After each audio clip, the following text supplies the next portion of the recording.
This is She's on Call, a weekly show hosted by ENT specialist Dr. Sujana Chandrasekhar and General Surgeon Dr. Marina Kurian. They'll be joined by guest experts to discuss an array of newsworthy medical and health issues. You're invited to ask the doctors anything.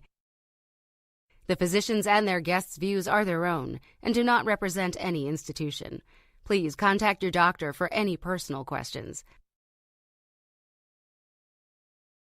Please hit share and join us live on Facebook, Twitter, and YouTube at She's on Call, hashtag She's on Call. Please welcome our hosts.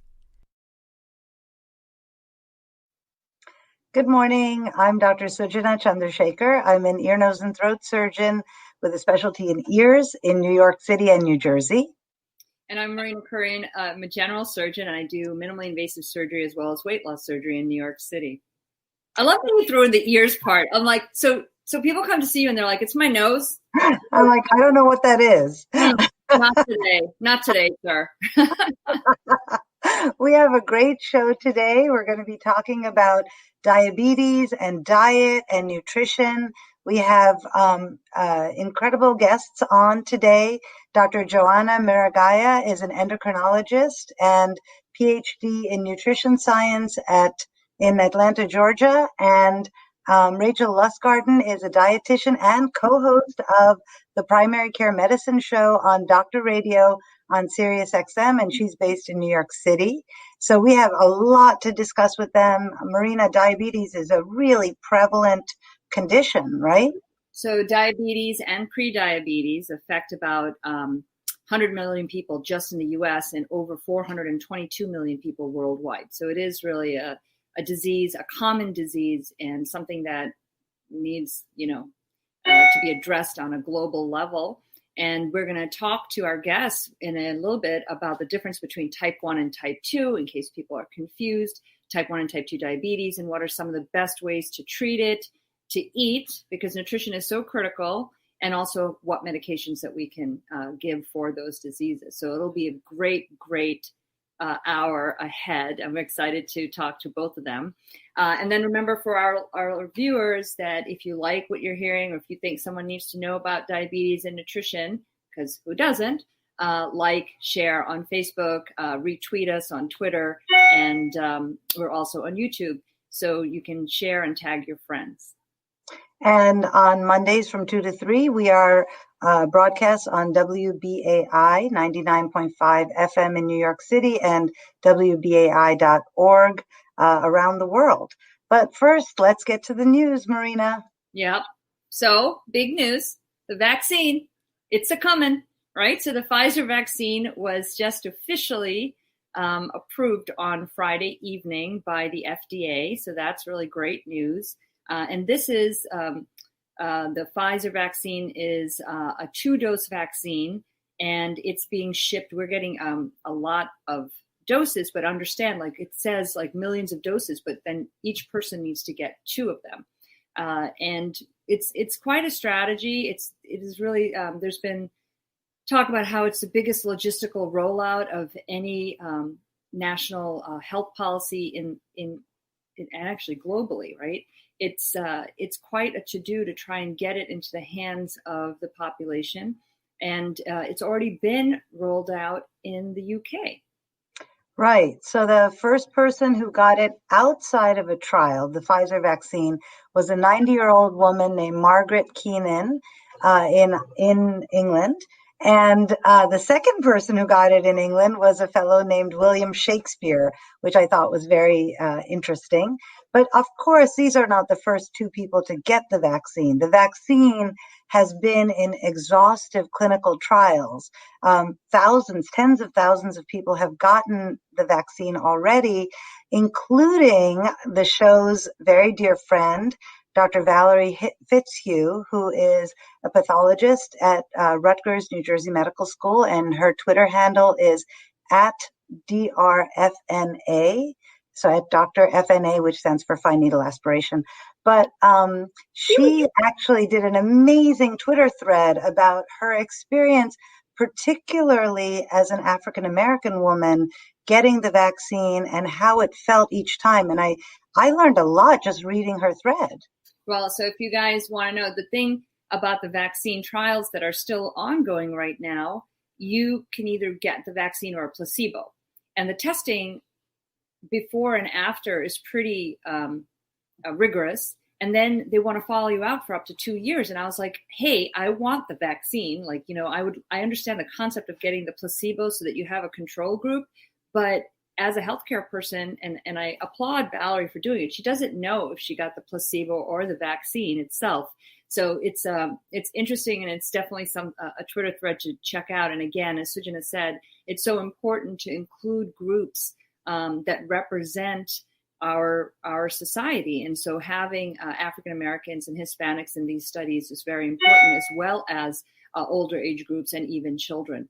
And then the Moderna vaccine is before the FDA, but we don't know when that's going to be approved. But they were already allocated, I think, over 50 million doses for the U.S. Yeah. So then there's who's going to get the vaccine, right? So now we all want the vaccine. This is like somebody put on Twitter, this is like the adult version of writing your Christmas wish list to Santa, right? We just all want the vaccine. Well, so the rollout in the United States is not a national strategy. It's a state by state strategy. But there are particular groups who are scheduled to get it first. And we have a little graphic from the Washington Post on this. So the first in line should be healthcare workers and nursing home residents. Second in line are going to be essential workers, teachers, and first responders. And then third in line are going to be about 89 million people with pre-existing conditions and those over 65.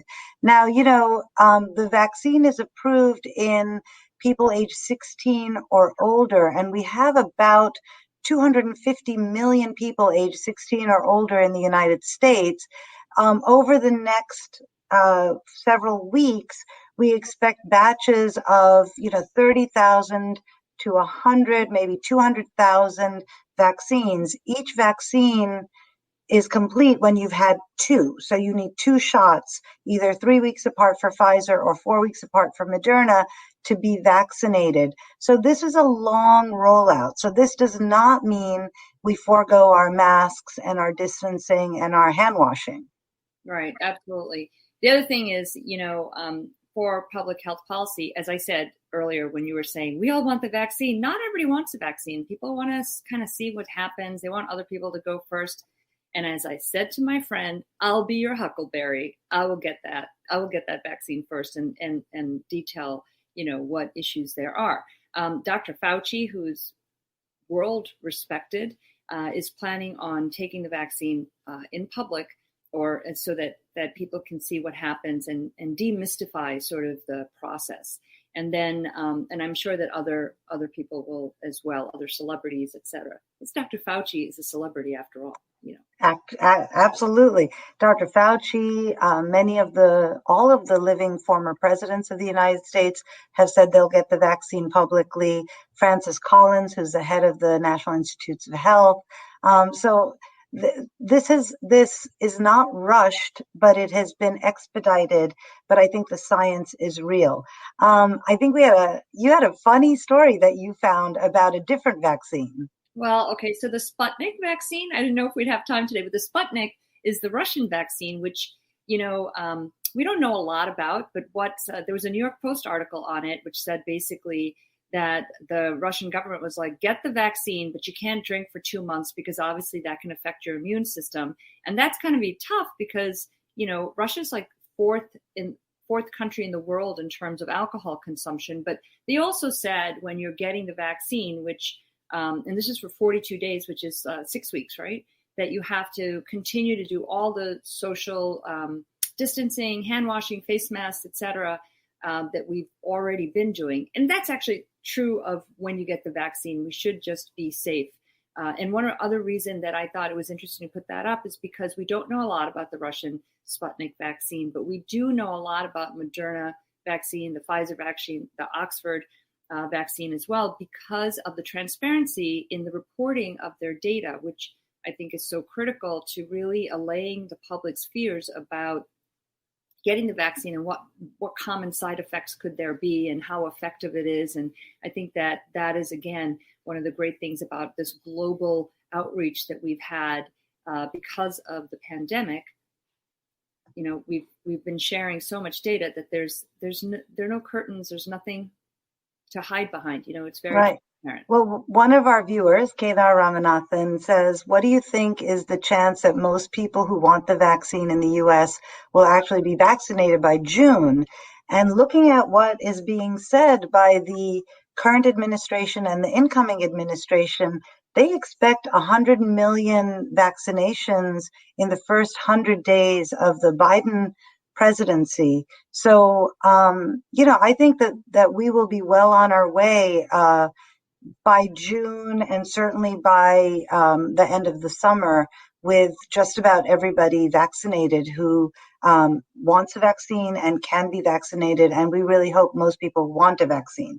But let's go on to our guests, because this is an amazing topic that you selected, Marina. And why don't you introduce our guests? I don't know if I did select it. I think you did, but it's fine because I'm so excited. So you guys are going to hear from two wonderful experts. Rachel Lustgarten, she's a registered dietitian at the Comprehensive Weight Management Program at Weill Cornell in New York City. She's also co-host of the radio show with me, Primary Care Medicine, on Sirius XM when we're on Tuesdays from 8 to 10 a.m. And she is the yin to my yang on that show.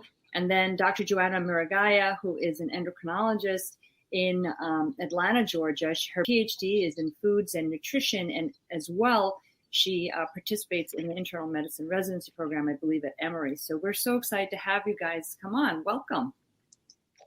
Thank you for having me and us. Good morning. Good morning. Good morning. Thanks for coming on. At some point in the last 6 months, Marina and my brains have fused. So maybe I thought of this idea and maybe I didn't, but it's good to fuse with a smart person. Can we talk a little bit about, and I know you're in Atlanta, Joanna, and you're in New York City, Rachel, can we talk a little bit about how things are going with COVID cases in your area? Maybe Joanna, let's start with you. So COVID cases are rising nationwide. So it's known that nationwide the cases are rising. But want to bring it to this radio today. It's an important fact that COVID, people with diabetes are not at an increased risk from getting COVID compared to the general population, but they are definitely at an increased risk for complications or from COVID or prognosis if they do get the disease. So that's something that we've seen, right? That we know that obesity is a risk factor once you get COVID, to have more severe form of the disease, and it can also affect your recovery. So I know, so as you said, if you have diabetes, doesn't mean you're going to catch it easier, but if you do get it, you can have a worse form of the disease or a longer recovery, or both. Joanna? Yes. So with increased risk for hospitalizations as well. So that's why sugar control is so important because, as we know, diabetes does affect your immune system. So it decreases your immune system. So controlling your blood sugars will definitely help you for a better course of recovery as well. And Rachel, I know that the cases, we had a huge surge, obviously, at the beginning of all of this in March, April, and May. And then we had maybe a little second wave, and certainly we're seeing a third wave. When you are counseling people who need help with dietary guidance, how are you doing it during COVID? How are you interacting with these people? Great question, Sujana. And I feel lucky. In my practice, we had already been trialing and using telehealth platforms. So when the world shut down, when New York shut down, our offices shut down in March, for me to make the transition to just seeing my patients via telehealth and virtually was really seamless. So that was amazing. And I've been able to continue to deliver the nutrition counseling, particularly for these especially vulnerable patient populations of people suffering from prediabetes and diabetes. It was like we really never skipped a beat. So that's been really excellent. That's wonderful. Yeah, that's great. Maybe, Joanna, can we step back and talk about the prevalent, like who gets diabetes? How many people get diabetes? Yeah, well, why are we talking about this? Let's talk about type 1 and type 2. Why don't we describe the difference between those two? And then, we mentioned earlier, as you know, that about 100 million people in the US have diabetes and prediabetes. But can you break out what that really means and what are the different types? Sure. So breaking out between type 1 and type 2, but we do know, I think that Marina, you mentioned earlier that it's around 88 million in the US Americans have prediabetes. It's pretty much a 1 in 3. And while diabetes, it's a number of 34 million, which is a 1 in 10 Americans with diabetes in the US. When we break down between a type 1 and a type 2, is a type 1 is pretty much someone that does not produce insulin, is an autoimmune disorder, and this person will require insulin as their therapy, pretty much lifetime therapy. While a type 2, it's someone that develops some sort of insulin resistance, will require different treatments, which could be either oral medications, injectables, or even insulin. Right. So in that graphic that we had up kind of shows that there is some overlap between the two diseases in terms of symptoms, but really the treatment is very different. If you can just kind of talk to that. Okay.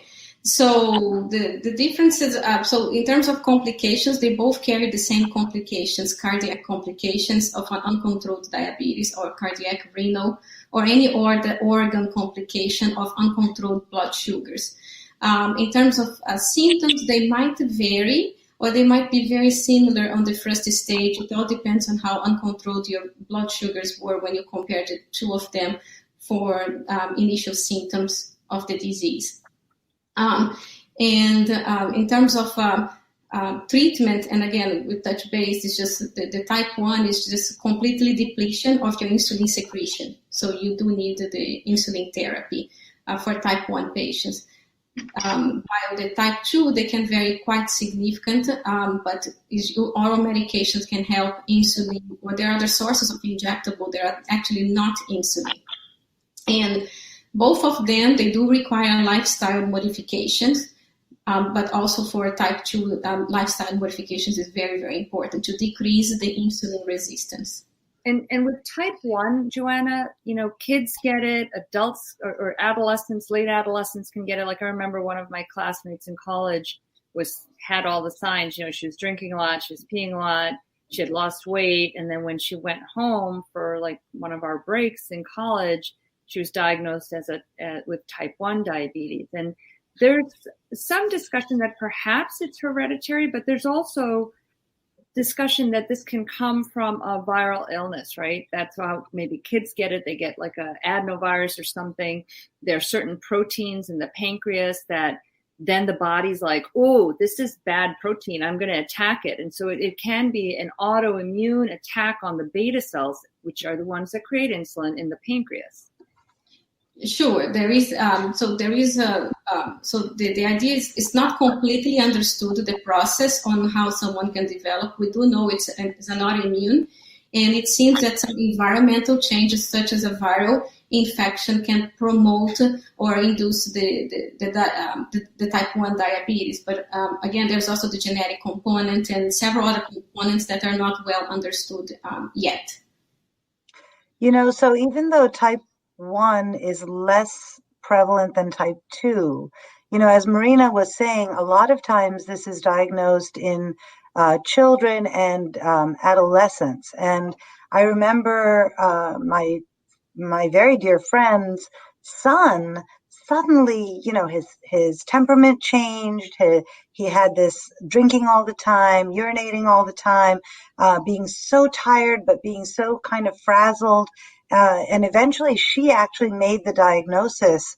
Everything was chalked up to, adolescent male behavior for a while. And she made the diagnosis with a home test that she bought at the local pharmacy.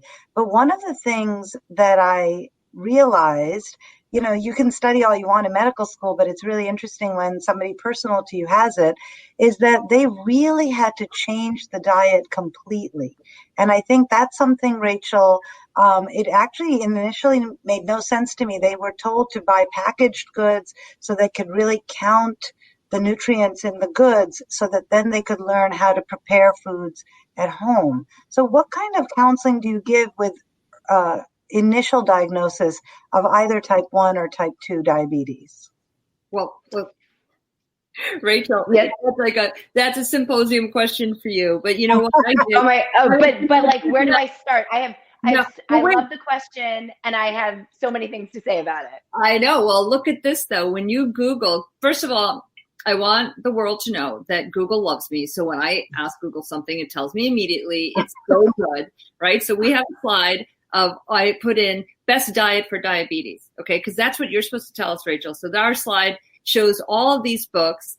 If we could just pop up that graphic of all the books that popped up. These are the top books that showed up. And actually, none of them are necessarily one's from the Mayo Clinic, but you could see that there's so many varieties of diets, but the underlying principles have to be pretty close, I think, to really, there have to be underlying principles in each of these diets that are similar. Right. And I'll just add that graphic of those books, I mean, I believe those are probably the top books, but this is a tiny, tiny percentage of what is out there. Anyone who is curious about this would almost have to throw their computer out the window after asking Dr. Google about a diet for diabetes, because they're just going to be so inundated with information. And like many things in diet and nutrition, it can be very overwhelming for people to kind of go alone. So back to Sujana's question about kind of where to start with all of this. I mean, the comment about an adolescent being diagnosed with type 1 diabetes and really having to do a diet overhaul resonates for a lot of people, because as Joanna was mentioning, these patients are not creating insulin, and that the lifestyle behaviors and modifications, it's important, but they really can't treat diabetes and cure it through diet. They're going to be, in most cases, dependent on insulin. What I mostly do in my practice is help people that have been diagnosed with either prediabetes or type 2 diabetes. And these patients can start by making smaller changes to their diet that are going to be impactful for blood sugar control in the long run.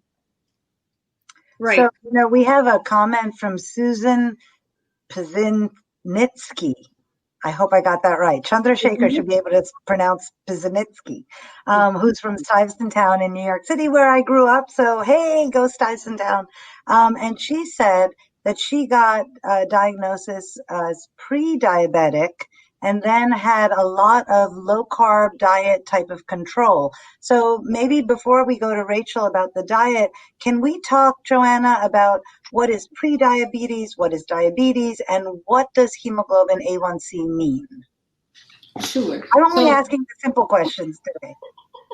So let's start with what's prediabetes. So prediabetes is it's on the step of getting diabetes. So it's when your A1C, it's between a 5.7 to a 6.4. A 6.5 and above is a diagnosis of diabetes. So glycated. Can you just say those numbers one more time so our viewers can get them? So it's a prediabetes. It's a glycated hemoglobin between a 5.7 to a 6.4, and diabetes is when the A1C is above 6.5. It's equal or above 6.5 is a diagnosis of diabetes. We also have other measurements and other diagnostic tests for pre-diabetes as well as diabetes. we have the fasting sugars that we can check on a blood drawn, as well as a glucose tolerance test, which we give sugar to the patient and we'll check blood work with glucose levels between a certain period of time. But the most widely used is the A1C. And the hemoglobin A1C, it's a glycated hemoglobin. It is the sugars will get the red blood cells have a high affinity for sugars, and they will bind to. So then the glucose will then bind to those red blood cells, and it will stay bound to those red blood cells for a certain period of time. And the lifespan of a red blood cell is around 4 months, which is 120 days. And that's why the A1C test is every 3 months. So we can catch that average blood sugar for the last 3 months on someone. You know what I love about the A1C, Joanna, and I tell my patients this because, I do weight loss surgery and also weight loss management, is like they can't cheat. It's not, sometimes, when they come in to see me the week before, the patients are like, oh yeah, I was on my best behavior because I knew I was going to come see you. So like starting 10 days or a week ago, I've been, really watching everything. And I always tell them, okay, but when we check your A1C, I'm going to know what's been going on for the past, 3 to 4 months. So this is a true representation of what's actually happening in your body. And it's so cool that you're able to look at that number and kind of treat patients based off of that. It's such an exciting window into the little micro mechanisms, right? It's just, it's cool. I love the A1C as a thing. And I think that patient who lost weight on her own, like Rachel, you and I both, when we do the radio show, we talk about diabetes as well. And people call in and they're like, I got that diagnosis and I totally changed my lifestyle. I started working out. I changed my diet. And again, similar story to Ms. Puzhnitsky, that that her hemoglobin A1C actually went low, 4.7%. That's pretty low, isn't it, Joanna? Yeah, so it's pretty much back to the normal range, right? Because it's below 5.6, so it's below a 5.7. So it's not below 5.7 to a 6.4. Now, Marina, I do want to mention that it's a 3-month average blood sugar, right? So if someone had so let's say sugars that start to rise or something that happens, you might not be able to catch if this is a short term. So sometimes having other methods of checking as well, the fasting glucose or the glucose tolerance test does help with diagnosis as well. So what's a low carb diet? Like everyone says, oh, I'm low carb, I'm no carb, I'm this, I'm that. What does that mean? What should somebody do if they're truly trying to follow a low carb diet, Rachel? Right. What I ate for breakfast today. One. And I love Susan's comment too, to even be introducing this concept of what a low carb diet is. Also the fact that she was able to drop that A1C so significantly. I loved our graphic with that Venn diagram of type 1 and type 2. And I noticed that it spoke to, with type 2, being able to prevent through lifestyle modifications. But we should also mention that we're seeing, we don't use the word, and Joanna, you can chime in on what you feel about using the word curing diabetes. But what we see in Susan's case was that she had this diagnosis of pre-diabetes. We know that diabetes is a progressive disease, so that we don't wake up one day with an A1C over 10, that this has been slowly increasing over time, but we didn't always have the means to be testing. People didn't know all of these different things. It's kind of progressing silently. Susan was so proactive in her health, and she was able to get out of that pre-diabetic range into a normal, healthy range. So whether she wants to say, I was cured of my pre-diabetes, she really did the work herself. And back to Sujana's question about what are we talking about when we say low carb diet? Well, there's no one definition of how many grams of carbohydrates a day should someone be eating to qualify for a low carb, a very low carb diet. And we don't have all the information about exactly what Susan did, although she is referencing a book that she might have used, and we can get to that in a little bit if we have time. But the first thing that people can do is start taking a look at your overall diet and what are the forms of processed carbohydrates in the diet. So when I say that, we're talking about mostly things that come out of a container, a package, a bag, chips, cookies, processed carbs like bagels and breads and things like that. We're not as concerned about whole foods that might be carb containing, like vegetables have some carbs, fruit has some carbs, beans have carbs. First order of business is let's focus on processed carbohydrates in the diet. Right. So, one of the things that we talk about all the time is a low carb based on the processed carbs. But, there are apps that you can actually use, like I use Lose It, MyFitnessPal's another. There's actually several. I don't know, Joanna, if you have a favorite, or Rachel, there's a couple other ones that are out there that if you enter what you ate for lunch, and by the way, it's a little bit humbling and a little bit pain in the, where, because you're like, oh, I got to put this in. But sometimes when you start putting it in, you're like, someone's like, do you want dessert? And you look and you're like, no, I'm not, because I'm not putting it in here because I don't want to talk about it with my phone or my app, right? Because then they're going to come back and tell you. But the app will give you a breakdown of how many carbs you had, how much protein you had, how much fat, how many total calories you had. So that's a great way to track it if you're of the mindset that you need to, change your diet and go to something that's lower carb, especially with diabetes. The other concept that, Joanna, perhaps you can speak about and what you tell your patients about what diet to choose when they come in with the diagnosis of diabetes. But the other concept is something low glycemic index, which the slides on it and all that is just so hard to really describe what that is. So I was sort of originally, when I was talking to Sujana about it, I'm like, let's not talk about it. And then, of course, what did I just do? I said low glycemic. Okay. You can't help yourself. It's okay. I really can't control my own mind or my mouth, I should say. So what is a low glycemic index? What does that mean? I'll leave that to Rachel to start. Sure. So I love low glycemic as a concept, and that's what I want to speak about. I don't like it as an assignment for patients to track every food that they eat and where it falls on a glycemic index. This is very laborious. This is something a dietitian could do because we're weird and nerdy like that, and we like that. But this is not for the layperson to have to go out and calculate every single glycemic load of every meal. When we say it in theory, what we're talking about is eating foods that aren't going to have a big impact on our blood sugar. So these are foods that are going to help that blood sugar stay at an even keel postprandially, after meals. So we're not getting that spike.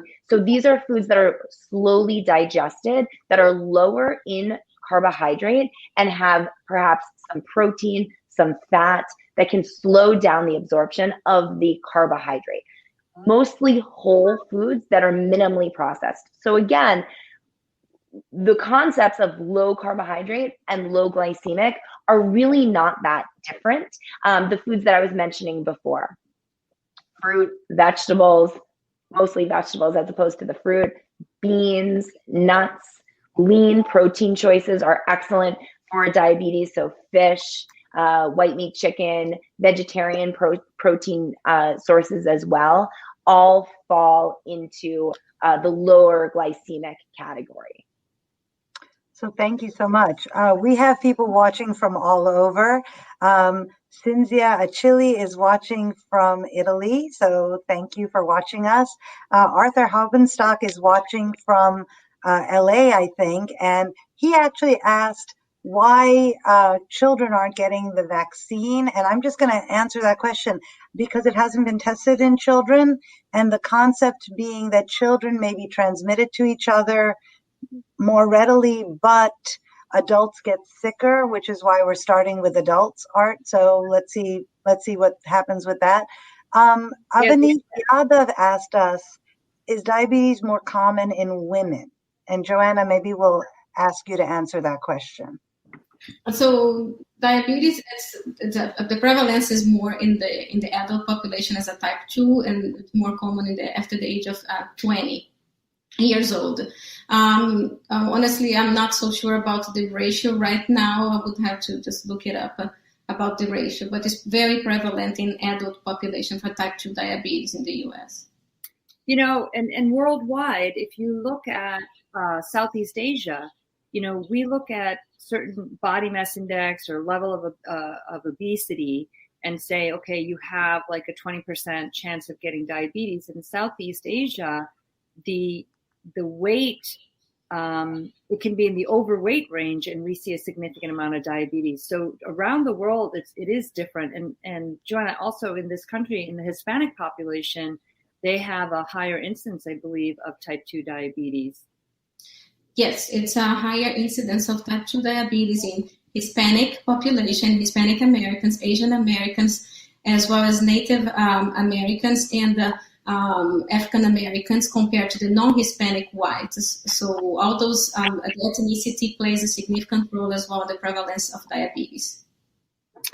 You know, we want to thank our viewers. And again, if you're watching and you like what you're seeing and you want to alert your friends, you can certainly tag or retweet about our show. We are live on YouTube, Twitter, and Facebook right now. And then, of course, you can watch it again at She's on Call. And as Sujana likes to say, we can, and I like to say too, we're going to be on WBAI on Monday afternoon and WBAI.org worldwide. So you can listen again in case you're like, what did Joanna say? What did Rachel say?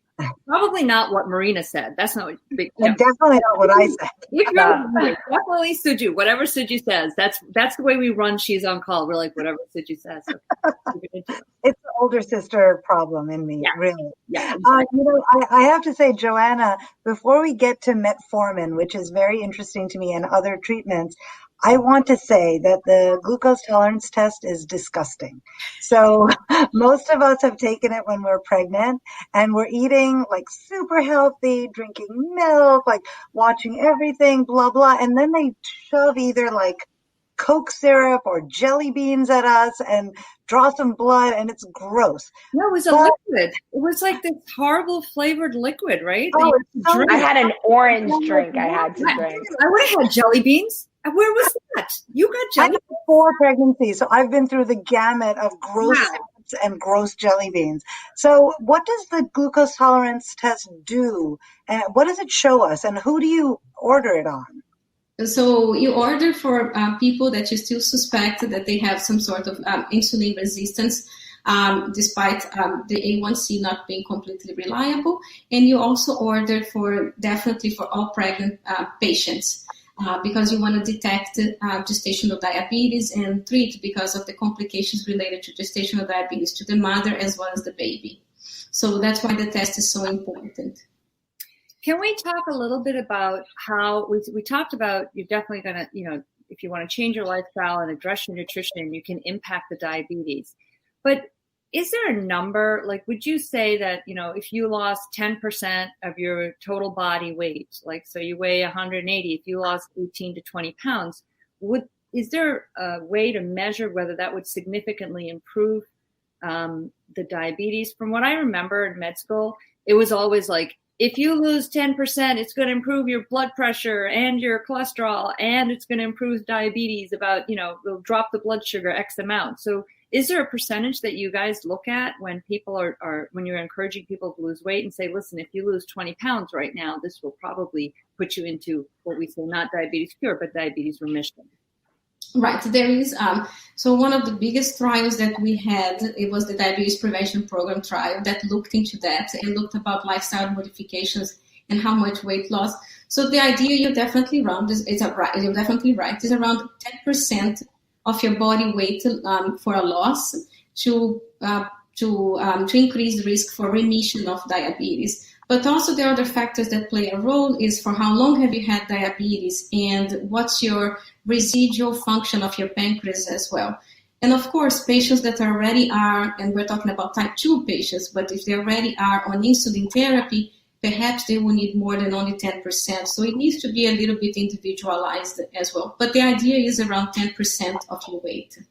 Rachel, I want to ask you about, we talked about low carb, but there are 2 great websites that try to help patients. They're for patients and also for professionals, but about weight loss and diabetes. And that is is it diabetes? It's diabetes.org.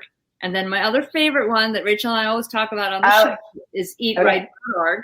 Right. So we're going to show you some slides of what we've tried to pull out from first diabetes.org. Rachel, if you can talk about these. Sure. So wait, am I seeing the slide? No, you're going to do it from memory. Oh, great. All right. Friends on the show. That's all I'm going to say. Thank gosh. Yeah, if we could put up the first slide on food for thought, that'd be great. Thank you. Well, I should also say, I mean, we said watch out for Dr. Google, right? For basically all things medical. But those two websites that you just mentioned, Marina, are very reputable. The American Diabetes Association website, diabetes.org, that we're looking at right now. Also, the website for the Academy of Nutrition and Dietetics, which is the main organization of registered dietitians in this country. That's at eatright.org. And that's just also a little shout out for registered dietitians who can be so instrumental in helping guide patients through the process of early diagnosis for prediabetes, impaired fasting glucose, any of these kind of metabolic abnormalities that we're seeing with blood sugar, and then of course diagnosis of type 1 or type 2 diabetes. These are all great resources, and dietitians can be helpful in this way. Eating Right with Diabetes. That's actually from this is from diabetes.org. And even this first slide, I'm into it. And it kind of speaks to what we were mentioning before about what is low carb. Do patients with diabetes have to avoid carbs altogether? And the answer is really no. That first bullet point highlights carbs are not one size fits all. And this is really the case. There's a huge difference between a carbohydrate that is laden with added sugar that comes out of a box versus, I keep circling back to mentioning fruit, because fruit is something that often people with diabetes are really nervous to consume. And it can be part of a healthy diet for people with this diagnosis. Eating whole fruit that is fiber containing is much different than drinking a can of, fruit flavored soda or even juiced fruit. We already said no diabetes diet. There's not just a one size fits all, and that it's really part of the big picture of healthy behavior change, lifestyle modifications, adding more healthy foods into the diet. That's what I always love to focus on with my patients, as opposed to just thinking about what are we taking away? What can't you do? Let's focus instead on what can you do? I love from this slide, making half your plate filled with vegetables and maybe a little fruit on there. This is such a positive way to frame healthy eating, to talk about you can still eat your favorite foods, make them occupy less of your plate. If it's something like, I don't know why this just came to my mind, but I'm thinking of chicken parm. I don't know, maybe because it's Sunday and like people are eating a big family lunch or a big family dinner. It's not to say you can't eat any of your favorite foods, but fill your plate with mostly green veggies, salad, cooked vegetables, baked, sauteed, all of these different things. Get filled from these lower carb, lower glycemic foods. That's going to allow a little bit of room for your favorites. So Rachel, every Indian person I know who has type 2 diabetes no longer eats bananas. And it's like the bane of their existence that they can no longer eat a banana, because apparently we eat bananas. So we eat mango. Can you talk to mangoes, banana, like all the good stuff? So what do we do about, people are, as you said, nervous about fruits that are sweet. And as you said, that's different than a juice or a juice drink, which is gross. But what fruits can they eat comfortably? Not in excess, but comfortably. Right. So this is not exclusive to an Indian population. Hispanic populations, also Latin populations that come from the islands where all these amazing tropical fruits are, right, Joanna? Like mangoes and papayas, pineapple. I mean, these are all the highest glycemic fruits, meaning these are fruits that are so sweet to the taste. They're delicious. And they have the propensity to really spike blood sugar. But we have to still take a look at what else is going on in the diet. Also, what are you eating with these foods that can help to control that spike? And also, this was mentioned on the previous slide, watch your portion size. There's a huge difference between enjoying half a banana with breakfast, let's say with a Greek yogurt, with some chopped almonds in there to give it a little flavor versus, binging on, 4 bananas in the middle of the afternoon with nothing else. So I don't know if we would have time to discuss Joanna, but maybe you could talk a little bit about, like glucose testing and kind of that continuous testing that some patients are engaged in that can give us a better sense of how sensitive are you to that banana? Can you get away with eating a banana in the morning with some other protein and fat containing food? Can you tell that Rachel has her own show? Cause she's like, let's move on from the banana. Sorry.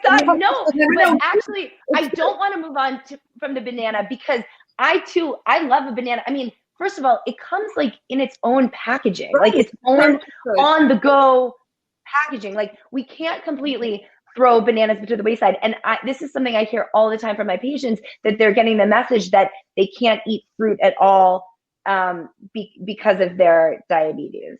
I want to, Joanna, we definitely want to get to continuous glucose monitoring, but I want to pop up our slide on type 1 diabetes and then go to type 2, then we can talk about the monitoring as well. So can we just talk about this a little bit? And you can see, because type 1 is not as common as type 2 currently in this country. And if you could just talk a little bit about why. But you can see how much it costs our health system in a year, almost 15 billion per year. Yes, it's a pretty significant cost for the system, and it's not only direct cost but also indirect cost, because you're not talking about only medical bills but also increased risk for hospitalizations, increased risk for amputations and other medical complications, but also loss of productivity, which means decreased workforce. So that's why it's such a high number. But if you look at the 15 billion, if you compare that with 2017, for the overall diabetes in the US was a 327 billion of costs with diabetes for overall for type 1 and type 2. So it's pretty high cost for diabetes in the US. So I think we're talking about, we've talked about prevention, we've talked about eating healthy. If you are just diagnosed as normal, eating healthy if you're diagnosed as pre-diabetic or diabetic. Let's talk a bit about type 2 diabetes, which is more common. And one of the major drug interventions is metformin. So perhaps, Joanna, you can talk to us a bit about what is metformin, how do you take it, what does it do in your body to help you? So sure, and then if you go to all the endocrine societies' recommendations, guidelines for treatment of diabetes, the American Diabetes Association, as well as other endocrine societies, they will all tell you the same. Metformin is the first-line therapy for type 2 diabetes, if there are no contraindications, of course, and we can get to that later, but usually someone that has renal dysfunction, kidney dysfunction, or some more extensive heart failure or heart issues or liver disease. But overall, it's a safe medication. You take it by mouth, and you have different forms. You have the regular or the extended release, so you might have to take twice a day or one time a day. The mechanism of action is not completely understood. We do know it works in the liver, but there are other mechanisms that is still not well understood. And what it does is will work onto the liver production of sugars, of glucose, and eventually will increase insulin sensitivity. It's pretty much does not cause weight gain, so which is a big plus for it, because those patients are already working on their lifestyle modifications and trying to lose weight by diet and exercise. So you don't want to be adding medications that can actually induce a weight gain on those patients. So when you it increases insulin sensitivity, that's a good thing. So this is Oh, we got an echo here. So this slide, you were talking about how the liver makes less insulin on metformin, right? So that's what this slide is showing. And the blood sugar is the little green dots. Yes. And then our last slide, I have patients that are want to be on metformin or been prescribed it, and I'm not sure who's echoing, but one of us is. But what they say is that there are a lot of side effects. So we have a slide that talks about the side effects, but most endocrinologists that I know who prescribe metformin to their patients say that there's a way to take it to prevent the ugly GI side effects. If you could just pop up that other slide on metformin, the third one that we have. Yeah. So it can cause some mild discomfort. So it can actually cause diarrhea. It can cause flatulence, and it can be very severe in some patients. So we do know the extended release has a little bit less of side effects than the regular, but it's usually better tolerated if not taken on an empty stomach. So usually we ask the patients to take after the meal, for the main meal. So to be better tolerated on the stomach. And it tends at the beginning, we start with a lower dose and we progress as tolerated. As in what we mean is like we titrate as the patient can tolerate the medication. And if the patient cannot tolerate, we cut down to the lower dose. So to still keep the medication as long as the patient is not having side effects, which will compromise quality of life. And we don't want that to a patient. To show you the continuous glucose monitoring, and this is one particular brand, but if we can pop up the continuous glucose monitor that Rachel is asking about, this is just one brand. We're not endorsing one versus another, but this is brought up because of the way you can actually monitor. You used to have to do a finger stick. Well, you explain it, Joanna. So we know nowadays, and then there's something that I was trying to touch a little bit, so that A1C is not the most accurate measurement for management of diabetes on the long term. It's a good for diagnosis, but later on, we actually wanted to manage this disease. So we know nowadays the timing range is the way to go to control the blood sugars and to have a better picture of what's going on with the patient. And we have several continuous glucose monitoring available in the US. That will actually give you that picture, and the technology nowadays is so advanced that can transmit to your phone, it can transmit to your watch, it can just use as a receiver, as a device, but it will check your sugars every so often, and it will give you that pattern. And with that, it's a better way to see for the physician as well as the patient to see how you're responding to the treatment, what foods can increase your blood sugar, and to better manage the sugars.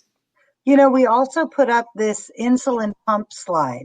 So this, I think, if I'm wrong, please correct me, monitors your sugar and then gives you insulin as you need it. Is that what's happening with these pumps, Joanna? Like game changers in diabetes care. So those are the insulin pumps. We have some in the market that will connect to the glucose sensor, to the continuous glucose monitor, and will transmit the blood sugars to the pump. And with that, with some presets that was done by the physician as well as calculations with the pump, will deliver insulin based on the blood sugars to keep on that timing range again. So that's an excellent mechanism used nowadays. What we call some pumps will call it pretty much as an auto mode or auto control of the blood sugars through the pump. This is another game changer in diabetes care, type 2 diabetes care, and actually I've seen some type 1s on it as well.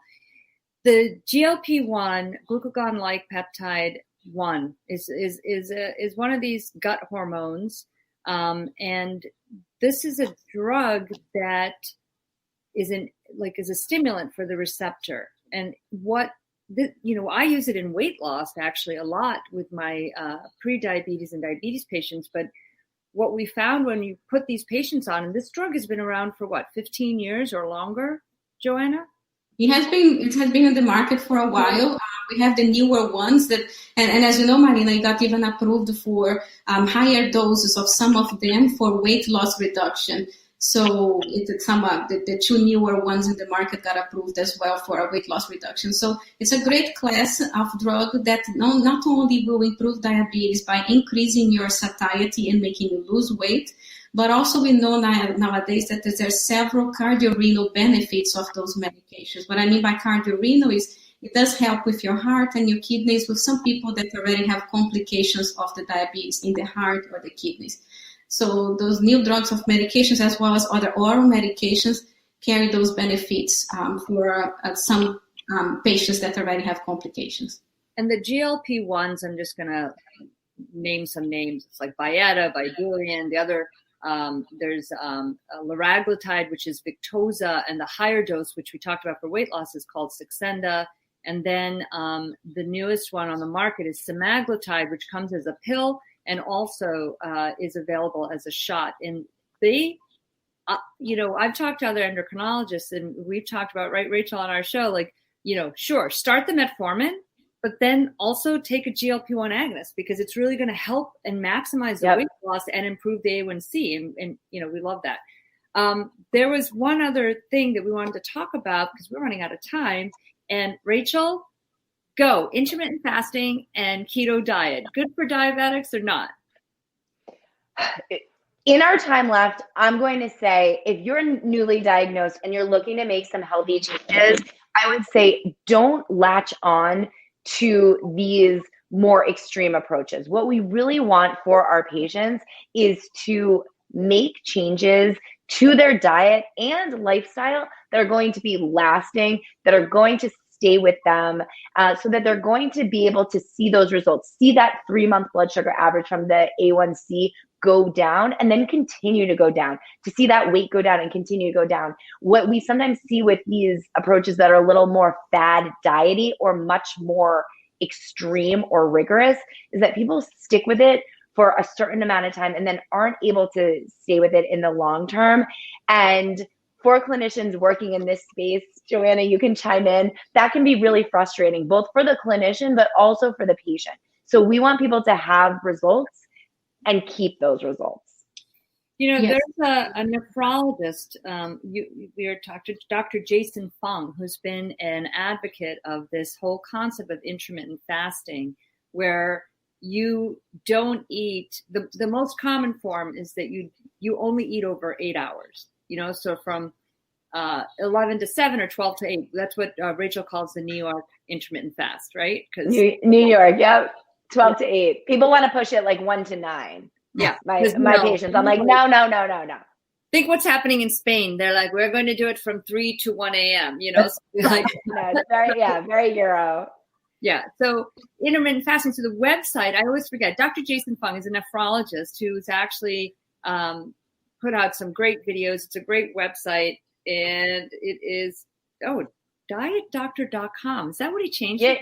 Yeah, I think he's been listening to you, Marina. Yeah, because we've had him on our radio show, and it was always like some weird website, like I am blah blah blah, and I was like, no good. But intermittent fasting is actually, Joanna, what are your thoughts on it? Because I'm sure your patients have come to you and said, hey, can I do this? Because normally you worry about people dropping their blood sugar, but this seems to be something that, if done correctly under the guidance of a nutritionist and or doctor, it can actually result in not a low blood sugar, but you can actually stay, more euglycemic is what it's called. Right. I'm going to try to be very quick and fast because I know we're running short of time, but Rachel is definitely right. We don't want to be going to the extremes of any diet as well, because the goal is not only to lose it, but being able to maintain. When you go to those extreme diets, it's usually hard to maintain those diets long term. And eventually it's going to be like almost a yo-yo effect. But we do know the intermittent fasting. There was an article published last year that talks about that improved the insulin resistance and decreased the weight, improved the glycemic control, and then decreased blood pressure as well as cholesterol levels, decreased inflammatory markers, and improved the diabetes as well. So it has some benefits, but again, it's something that needs to be tightly discussed with your physician as well as your dietitian to see if you fit on that plan, because it needs to be very individualized depending on the comorbidities that the patient might have as well. Well, we're running out of time. I want to thank you so much. Rachel Lustgarten, clinical dietitian at the Weill Cornell Comprehensive Weight Management Program. You'd think I could say that like that because we say it every week. And also, it's all good. Thank you so much. Both their Twitter handles are on the screen. And Dr. Miragaya is an endocrinologist in Atlanta. And Suji, you want to?